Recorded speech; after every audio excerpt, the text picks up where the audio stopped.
sometimes so difficult to make them understand that they are also at stake, right? Yes, exactly.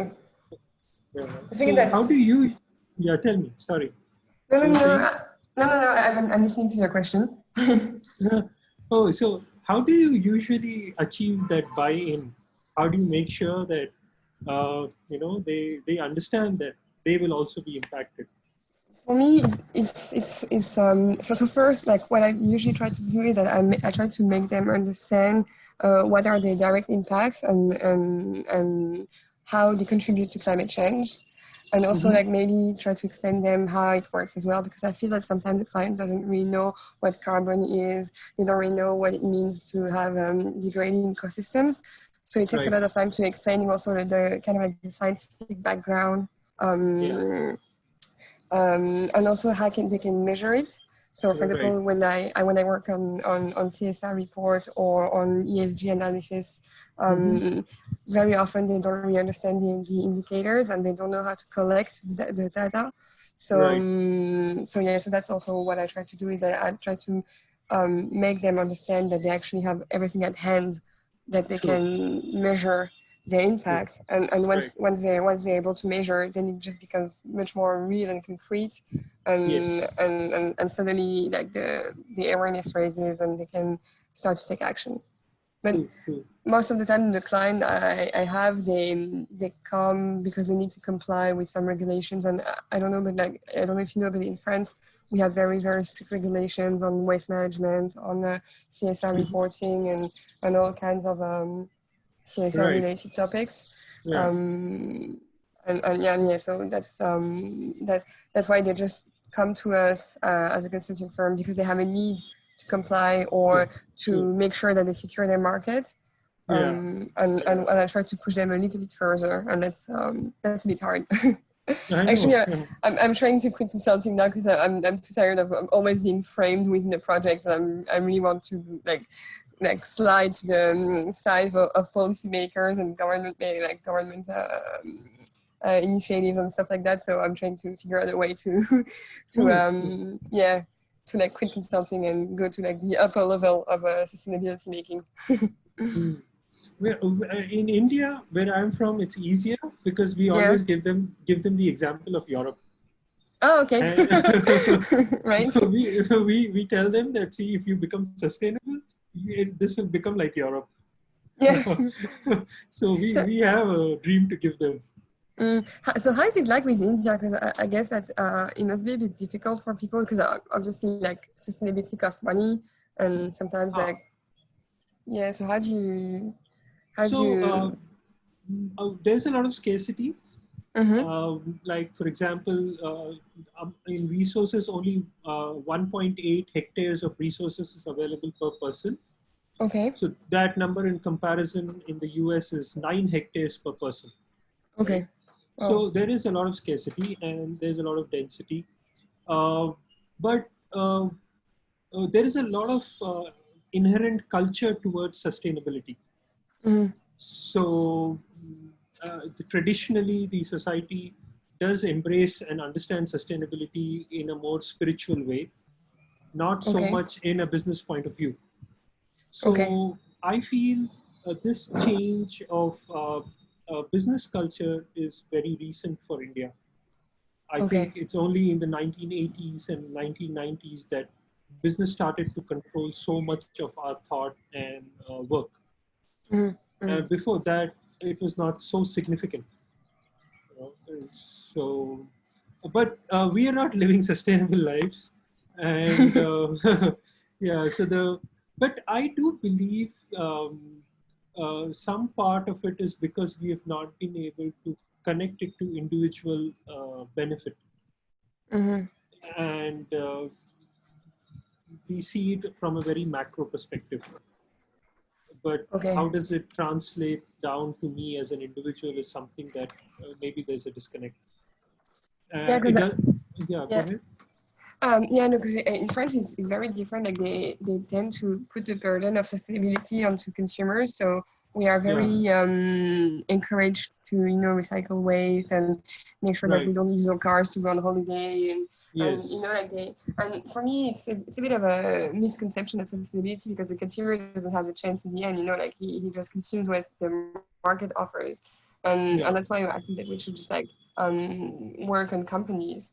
Yeah. And that the government should just make the regulations for companies tighter so that they can just, you know, like change the way they produce goods and services. Yes. Um, and yeah, I find it a bit weird that just the French government keeps on insisting that the consumers or the citizens should just like change their behavior.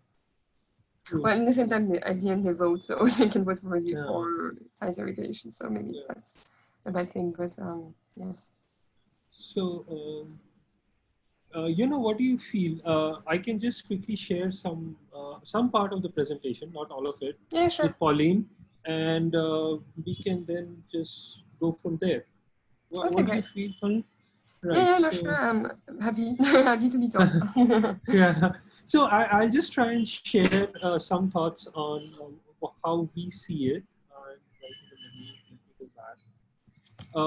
Okay, so I'll start from here.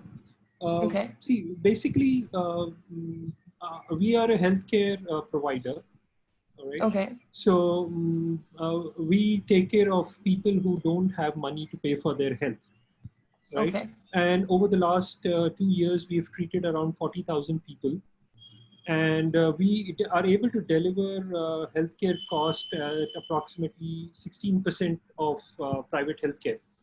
okay, So we are able to save 84% of the payment that people otherwise make for healthcare, right? mm-hmm. And this is the impact that we have created over the last 2 years. I have the total savings of around $315,000. Saved the specialist so much time. So basically, it's a successful healthcare program. We've figured out a way to do this for very less and keep everybody happy. Okay, And we were able to translate this into a COVID-19 action, mostly preventive. We were able to protect around now 7,000 people. We've designed a model that can let you see 7 days ahead. And we've okay, launched practice platforms that can take 240 calls a day. So we can treat 240 patients a day online. And okay, right now, we are protecting around 58 shelters in 2 cities, shelters for homeless and the elderly. So this was okay. our COVID response. But every time you bring a program like this, you know what the world tells you. The world says, scale up, grow Yes, your program. And, yes. That's so, my main issue in social business right now. yeah. So they say, you've done 50,000, but the problem is 55 million. Yeah. That's the problem in it. So 55 million Indians become poor every year because of healthcare bills. So that's the problem. And now everybody tells me scale that up, Mm. grow the program. But I feel there could be a better way. So can we not shrink this number? That's where I think thinking about sustainability comes in. Don't create a circumstance where 55 million people will need healthcare so desperately. Mm. So can we move from this curative approach? All right. So whenever you look at social enterprises or you look at not-for-profits, we are in a curative mode. We're trying to cure the problem, but we're not trying to prevent the problem. We're not trying to shrink it down. You know, make sure that 55 million are not Yes, so exactly. poor. And if you look at diseases, because coming from Mm. healthcare, if you look at HIV, Ebola, even COVID-19, we are waiting for a vaccine. Nobody is going out there to cure these diseases. We've controlled polio with vaccination. So what I'm like trying to look at is sustainability a way to shrink the Mm. problem instead of trying to grow the solution? And what we need to realize is that Earth is a very robust system. I don't know if you've noticed, but over the last 3 months, when all human beings were shut down and locked up, the Earth overshoot date moved by 3 weeks. So in 2019, the Earth overshoot date was July 31st, and now this year it Yes, has I've seen become that. the That was a good news. Yeah. yeah. So Mm. Earth is a very robust system, and to be able to bring Earth down to its knees, it's quite an achievement. and it has taken us centuries to make it so unsustainable, right? So we need to understand how Yes. we got here. And this is a little bit of a detailed slide, but I'm trying to analyze a business transaction in this slide. You know, uh, as a belief system, what do we believe a business transaction achieves, right? So on the left column, I have tried to list some parameters of what we think of business. In the center column is our belief, and in the right column is what is the reality. You know, what do we think of money? We think money captures effort and it captures value, right? But it doesn't actually look at the quality of the transaction. Mm, Did I get this money out of corruption, or did I get this out of an unsustainable business practice? So it doesn't tell us anything about the quality of the transaction that happened. mm, Then when you go to business school, what do they tell us about asset and liability? They say that others liability is my asset, right? The whole accounting system is based on this principle, that somebody else's liability is my asset. But is our biology so disconnected? Am I so disconnected mm, from another human being that their liability can actually become my advantage? I don't think that's true for biology. I think we're very connected. Now, if you look at cost and profit, how do you calculate cost? You say that all the costs have been accounted for and now you can book your profit. But I think there are two significant costs that nobody takes care of. We don't account for how our own bodies are depreciating. We depreciate every asset on our books. Now, our human body is also my asset, and I don't record its depreciation anywhere. So that's a cost that I'm neglecting. How fast am I aging? Secondly, we are not recording the cost of production of a natural resource. What did it cost to make a tree? Or what did it cost to make a lake? So that cost is not recorded. If you come to tangibles and intangibles, balance sheets will tell you that all monetary assets are tangible. These are the assets that you can touch and feel. But I don't experience my money. I experience time, and I experience all the intangibles, families, friends, lifetime, everything that is not on my balance sheet. Then if you look at net worth, in the monetary system, they say that we leave behind a legacy or we leave behind an inheritance. But do I have any value at death? My net worth at death is zero, and my liquidity is zero. So if you look at all this, and if you look at the level of evidence that we are using right now to run monetary business systems, it is at level 4. We study case studies. But if you look at healthcare, we don't settle down with level 4 evidence. We try to produce much higher levels of evidence. mm, So if you see, there is something we believe about the monetary system, but it may not be in touch with reality. And is that preventing us from achieving sustainability? mm, So I'll give an example about the problems I face as a surgeon.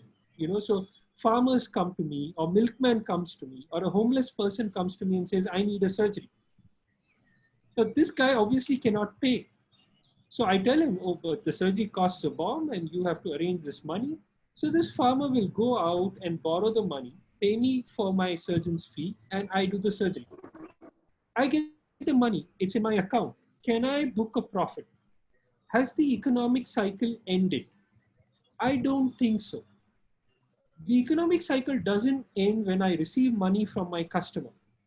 This farmer will go to his village carrying this financial burden of having paid me so much money, and now he has to recover that amount. How will a farmer recover the amount? He will pour extra pesticides into the field so that he gets more crops. And so he will supply pesticide laden crops to my table, which I will consume. So if I charge farmers so much and I can book a monetary profit and store that money in my account, my food will be laden with pesticides. Similarly, if I overcharge a milkman, he will contaminate the milk. And even the homeless. So we have a lot of homeless in India. And when I drive down the street, I see there's so many people are homeless, and I feel I have a nice car, I have a nice home. This homeless cannot affect me. How can he impact me? But if you look in the winter nights to survive, they gather all the plastic that they can find and they burn that plastic to produce heat and warmth for themselves. So Even a homeless person on the street can impact my environment and the air that I breathe. So I think what I believe in my organization is I am my customer's customer. So if I'm treating a farmer, I don't allow myself to forget that I have to buy food from him. I don't forget that I have to buy milk from him. And that I don't forget that I am sharing the same environment with this homeless person. And what impacts him will impact me through that environment that we share. So we did a study. We wanted to find out, do the rich. So we took life expectancy of a country and we took corruption rating of a country and compared them. And we found a correlation of 0.67 between life expectancy and the corruption rating of a country. So honest societies may live longer. And the R factor here was 0.45, which essentially means that 45% of the variability of life expectancy depends on the corruption rating in your country. This means that even the rich are impacted by unsustainable systems. So what I believe is that we can earn money in isolation, but if you want to earn life, we have to earn it together. And the more we move towards earning life, the more sustainable our systems will become. So this is a very good paper that I particularly like this diagram. It tries to define how far does a human being extend. Do I extend till the skin of my body? Do I end where my body ends? Or am I embedded in the environment around me? So this paper says that the human body actually extends so far. Let me go back. So let us apply human-centric design principles and then define a business transaction. I am not sealed from my customer. I share the environment. My customer is a porous body. I am a porous body. We are both embedded in the environment and we are inseparable from each other. So can we actually say where a human being ends and other human being begins? We can't, because we are both embedded and we are both porous bodies. So another's liability cannot be my asset. Another person's liability is also my liability. So we are not applying human-centric principles to business transactions. And that is what is leading to unsustainability. So I have come to believe that the Dark Ages actually did not end with Renaissance. All Renaissance did was bottle up monarchy and religion and unleash business upon us, which may not be based on scientific principles. So if you look at medicine, we have been generating experimental proof from 1747. But economics has only recently conducted its first randomized controlled trial.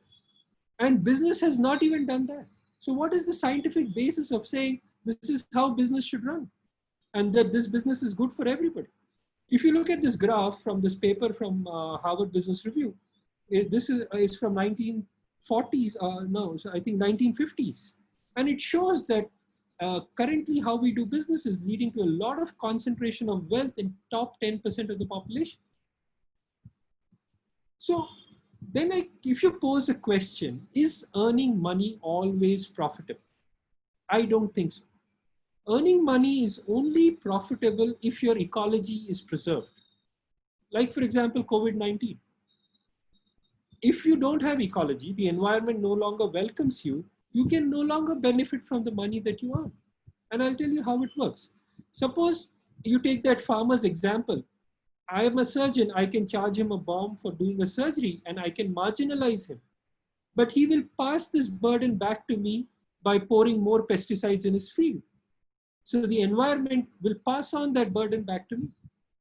If you exchange money without value, if I give it free, money is like a commodity.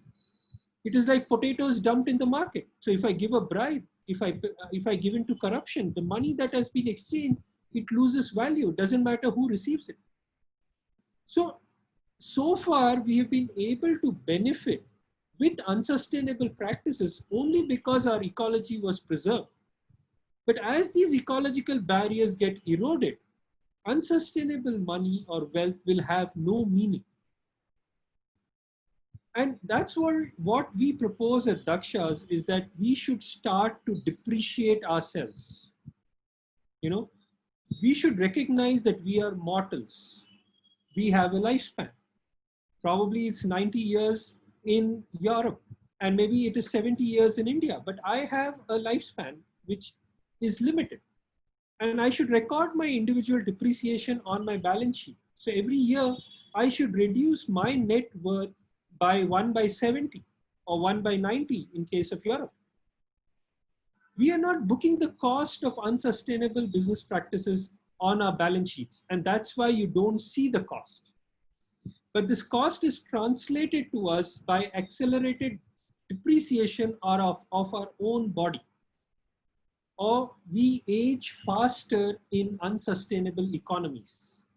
So if you you start to capture the cost of unsustainable business practices as depreciation of your own body, then we will start to put effort to mitigate that cost. I don't want my body to depreciate fast. I don't want to age faster. So if you book this depreciation, you will promote sustainable business models. You will make an effort to protect your biology and protect ecology. And you'll also realize that if you help marginalized people in your own environment, you can reduce your own depreciation. And by depreciating ourselves on our balance sheets, we can combine the for-profit and not-for-profit into one sector. So I believe human body's depreciation is the missing link between the monetary economy that we have made for ourselves and the time economy that we actually experience on Earth. So I think if you want to move to achieve sustainability with each transaction, we need to move from a monetary economy to a time economy. It is not a program change or a system change. It is a change in dimension. We should redefine wealth in terms of quality, not money. How many quality adjusted life years did I live? And we can actually gain time. We can earn lifetime just as we earn money. So if you define sustainability as nth power or the quality of everybody on Earth, then we can actually earn sustainability with each transaction. It will become imperative that every transaction that I do, I make sure that it is not unsustainable. And that's what we're trying to do at Dakshas. So thank you for your patient listening. If you have any questions, any thoughts on this approach? No, I know. I find it like super interesting actually. It reminds me of something that I was already taught before. It's called in French, it's called comptabilité à triple capital. So it's like triple capital accountability or accounting. Sorry.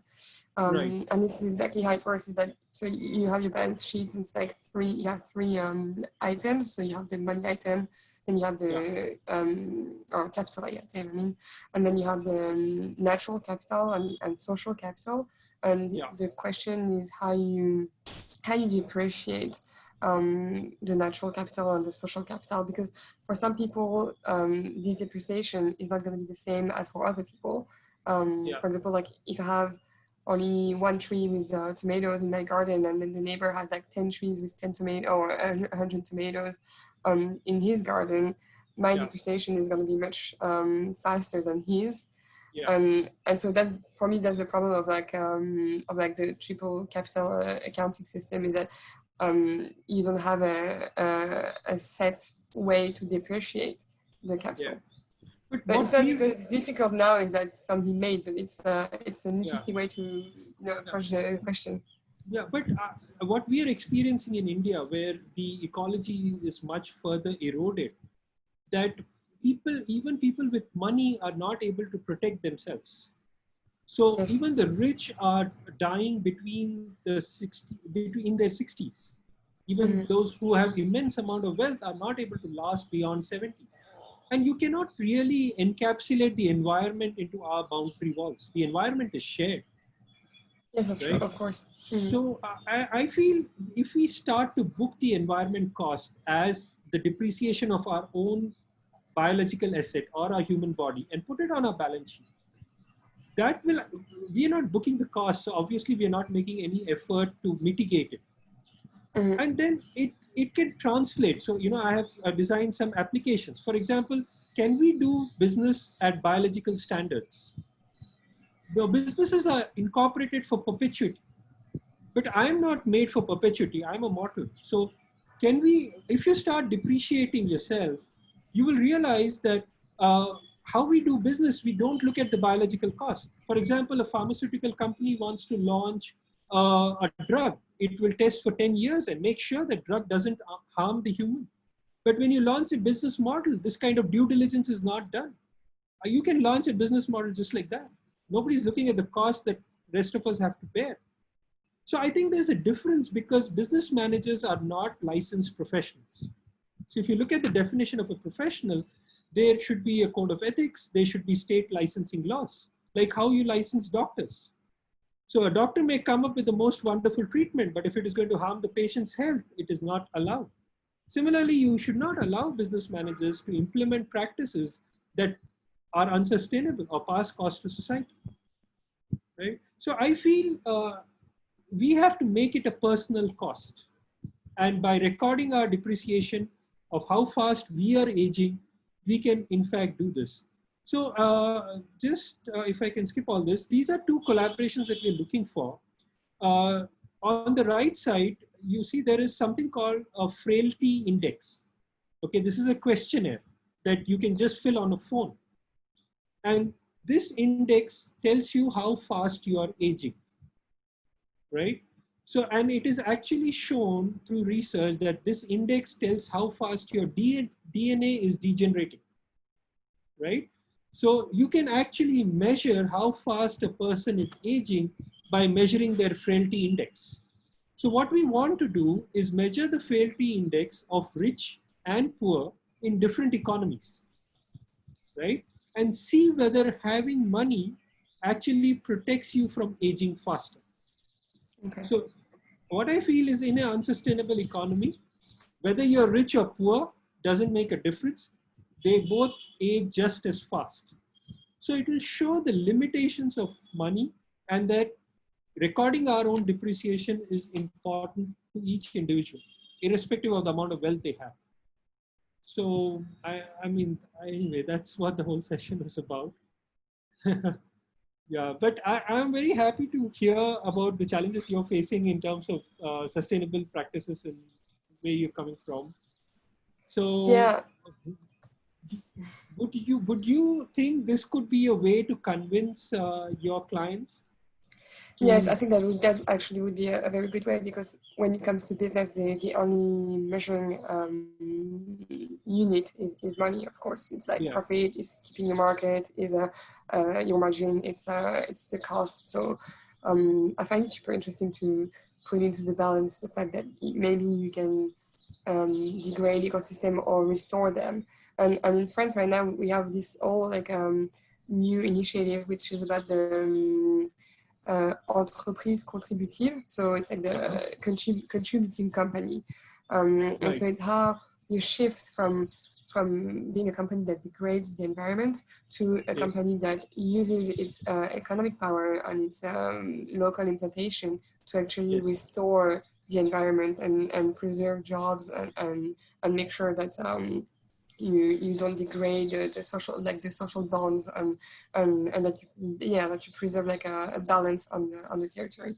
And I think right, that's like that's very interesting, because if we go further on this, it means that at some point maybe we're just gonna reindustrialize France and like and shorten the production value chain. So that basically means that we're gonna shift away from globalization and come back to like a more local approach to creating value, right, and value in the sense like money value, but also like social value and environmental value. right. Yeah, and I think that's like super interesting in that sense. Yeah.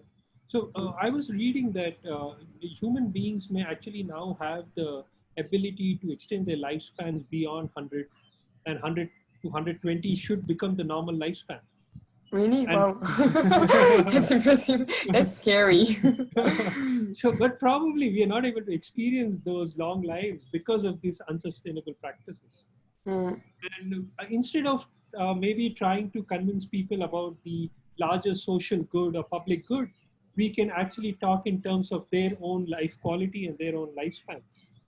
mm, And probably begin with the fact that, see, you already are incurring a cost which a sustainable business will remove, Yeah. and it'll let you be younger for longer.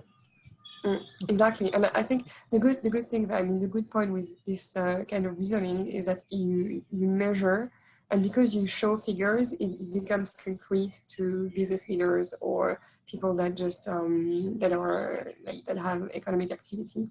Um, and I think that measuring is something that it's very, I mean, it's something that we need and something that's very common, and this is how you take decisions, like strategic decisions when it comes to business. So showing figures and just like going away from just like the moral discourse that we should just like preserve the environment because it's good. Yes. It provides some proof, some actual proof, and I think that's interesting. Yeah. True. So if you look at it, nobody has ever made a business case for ethical behavior. Yeah, true. So nobody can tell you why you should do it. Yeah, I So mean, some clients they do like a ethic risks assessment, so like they evaluate the risks, but they don't really measure it. It's more like they evaluate from like a like high risk to low risk true. assessment, but it's yeah, it's not very measurable. So So what I've done is I've just entered my email in the chat, yes, and if you feel that you would like to do this study in parallel in France where you are, and okay, actually see how the money affects the frailty of a person or their pace of aging. Does money make a difference? Do people with money age slower than the others? And mm-hmm. I could do a study in India, and then we could compare. France Yeah, that would be obviously has a interesting. more sustainable environment than India, and I suspect the Mm-hmm. results in India would be that the rich and poor are aging just the same, and the money is actually not protecting anybody. So probably we can reconnect on that. Yeah, I'd be very happy to actually. I think it would be very interesting to do. And I like this idea of linking like a human body or human beings to money and to economic activity. Yeah, that Yeah, would be great.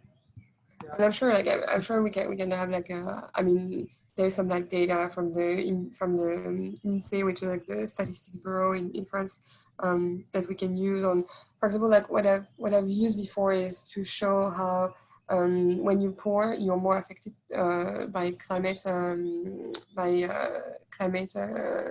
impacts, like and yeah, so how it degrades your health quicker than if you're rich as well. So yeah. it would be very interesting to have like a counter approach to that. True, true. Mm. But as I treat patients, I realize that people who have money are only able to extend their old age, because they Yes. get one spare part after the other and they keep Yeah. replacing it. Yeah, it's true. But if you live in a sustainable economy, you will actually extend your youth. You will be Exactly. younger for longer, and you just cannot do that with money. Yeah, that's true. And even like I mean, for me, in the ideal world, we would also like maybe work less and have more time to just do sports and take care of like the family and Yeah, like be into like more cultural stuff and everything. And I feel like the way I mean, in France, I don't know how it's like in India, but in France we have like very long work hours. So we start like the work day starts at like 9 and finishes at like 7:30 or 8 in the evening, and I yeah, think it's a pretty long day. And sometimes I'm yeah. just like, okay, maybe if we actually had like a shorter day, maybe like in the US or in the UK, we would actually have more time also to, like connect better with the environment and social True. environment, but also like the natural environment, and do sports and stuff like that. True. I mean, I'm a Uh, runner, so I can only be an advocate of sports. True. So, I think Miss Mukta, you're from India, TCSRD. Would you like to share any thoughts on what we've just speaking about? um, yeah, you mean sure. So, yeah, sorry. Yeah, Sure. it is very interesting, and Yeah. would like to see the work as you take it forward, Yeah. and hopefully be part of it in some or the other form. Right. All right. Thank you so much. for attending. So, Pauline, I'll send you the research protocol that we've written. Maybe you'd Yeah, like sure. to take it forward. Wait, that would be Right. great. Let me send. So I've copied your email address, and I would send you an email so you can have mine. Okay, perfect. Right. Right. Thank you for connecting us and letting us conduct the session. So we'll call it a day and get back to our work. All right. Great. Thank you so Bye. much to all of you. Bye. Thank you Yeah. Have a everyone good for day. joining. Thank you. Bye. Bye.